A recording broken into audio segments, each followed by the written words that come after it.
கோவை அருகே உள்ள முருகன் கோவில் மலைப்பாறை இடுக்குகளில் மாணவியுடன் மாணவர் அதிர்ச்சியை ஏற்படுத்தும் செல்போன் வீடியோ சமூக வலைதளங்களில் வைரல். கோவை மாவட்டம் கிணத்துக்கடவு பகுதியில் உள்ள மலைமேல் அமர்ந்துள்ள முருகன் கோவிலில் பள்ளி சீருடையுடன் மாணவர் மற்றும் மாணவி பாறை இடுக்குகளுக்குள் மறைவாக சென்ற சம்பவம் அப்பகுதி மக்களிடையே பெரும் அதிர்ச்சியை ஏற்படுத்தியுள்ளது.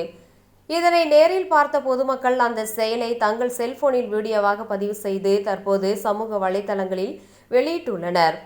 கிணத்துக்கடவு மலைக்கோவிலுக்கு பள்ளி சீருடை அணிந்த மாணவர் ஒருவரும் மாணவி ஒருவரும் யாருடைய கண்ணிலும் படாமல் மலைப்பகுதியின் மறைவான பாறை இடுக்குகளுக்குள் செல்வதை கண்டு அங்கிருந்தவர்கள் அதிர்ச்சி அடைந்தனர். அவர்களை பார்த்த பொதுமக்கள் அவர்கள் பாறை இடுக்குகளுக்குள் இருந்து வெளியே வருவதை வீடியோ எடுத்தனர். அந்த வீடியோவில் பள்ளி படிக்கும் வயதில் இப்படிப்பட்ட செயல்களில் ஈடுபடுவது முறையா? சீருடை அணிந்து கொண்டு பாறை இடுக்குகளுக்குள் சென்று என்ன வேலை செய்கிறீர்கள் என பொதுமக்கள் ஆவேசமாக கேள்வி எழுப்பும் ஆடியோவும் இடம்பெற்றுள்ளது.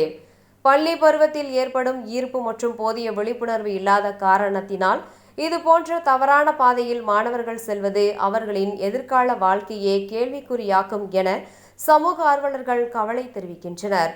பெற்றோர்களின் மேலும் பிள்ளைகள் பள்ளிக்கு செல்கின்றார்களா அல்லது வேறு எங்கேயாவது செல்கின்றார்களா என்பதை பெற்றோர்கள் அவ்வப்போது கண்காணிக்க வேண்டும். மாணவர்கள் பள்ளி நேரத்தில் வெளியே செல்வதை தவிர்க்க கடுமையான விதிகள் பின்பற்றப்பட வேண்டும். பொது இடங்கள் மற்றும் வழிபாட்டு தலங்களில் இதுபோன்ற அநாகரிக செயல்கள் நடைபெறாமல் தடுக்க கண்காணிப்பு கேமராக்கள் மற்றும் காவலாளிகள் நியமிக்கப்பட வேண்டும். இந்த வீடியோ தற்போது கோவை மாவட்ட பகுதியில் வேகமாக பரவி வருவதால் சம்பந்தப்பட்ட பள்ளி நிர்வாகம் மற்றும் கல்வித்துறை அதிகாரிகள் இது குறித்து முறையான விசாரணை நடத்தி மாணவர்களுக்கு உரிய மனநல ஆலோசனைகள் வழங்க வேண்டும் என பொதுமக்கள் கோரிக்கை விடுத்துள்ளனர்.